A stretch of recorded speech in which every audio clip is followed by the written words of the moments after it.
des révélations surprenantes.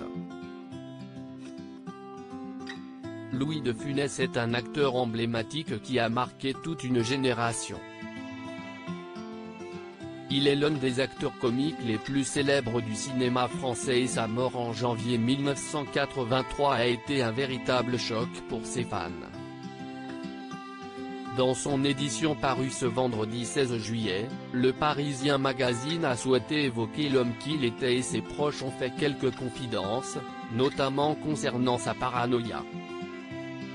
Comme l'indique le média, il a fait l'acquisition pour 830 000 francs du château de Clermont, près de Nantes. Celui-ci domine la Loire et il s'agit d'une succession dont sa femme a hérité, mais ils seront, à partir de 1967, les seuls à en bénéficier. L'acteur y viendra dès qu'il pourra quitter son domicile situé près du parc Monceau, à Paris, précise le journal.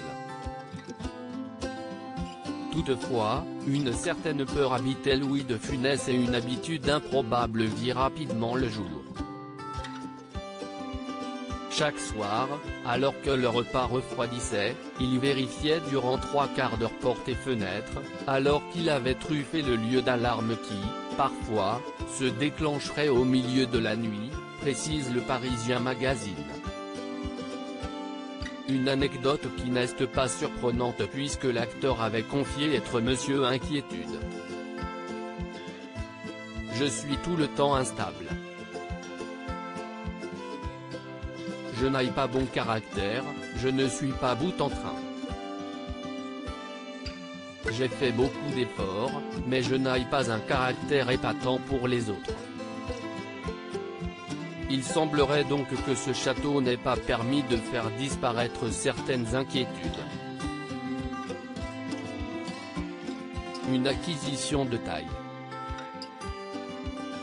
Malgré certaines inquiétudes que Louis de Funès pouvait avoir, il profitait toutefois pleinement du château.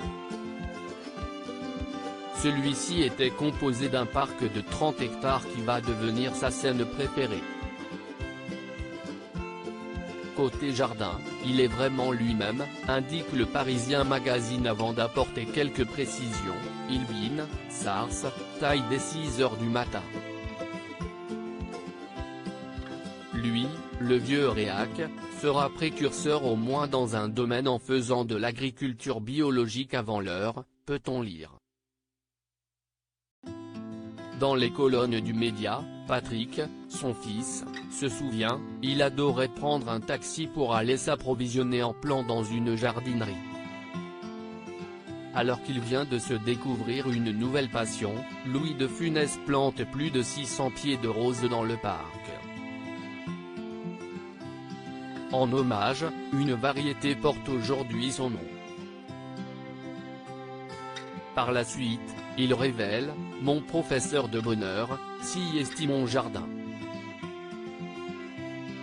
Si l'acteur était un comédien emblématique, ses enfants ont le souvenir de leur père en veste de pêcheur, passant des heures à trier des légumes que toute la famille mangeait, et dont il distribuait le surplus aux habitants du village. Il traquait les braconniers égarés sur ses terres car il détestait la chasse et les chasseurs, conclut le Parisien Magazine. Louis de Funès, quel genre de père était-il ? Dans sa vie, Louis de Funès a été marié à plusieurs reprises.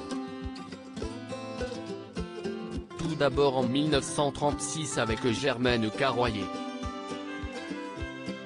De leur union naît son premier enfant Daniel. Par la suite, il épouse Jeanne-Augustine Barthélemy avec laquelle il a un second fils, Patrick, puis un troisième, Olivier. C'était un père très autoritaire, très présent. Trop, même. Il se mêlait de tout, suivait de près mes études médicales, s'est souvenu Patrick. Par la suite, alors qu'Olivier, le petit dernier, se lança dans une carrière de comédien, il a pu compter sur le soutien de son père. Louis a placé une séance de batterie, instrument que son fils pratique, dans le film L'Homme Orchestre. Olivier a tourné 6 films avec lui avant de devenir pilote de ligne chez Air France, a conclu le Parisien Magazine. Il semblerait donc que Louis de Funès était un papa très protecteur et très présent auprès de ses enfants.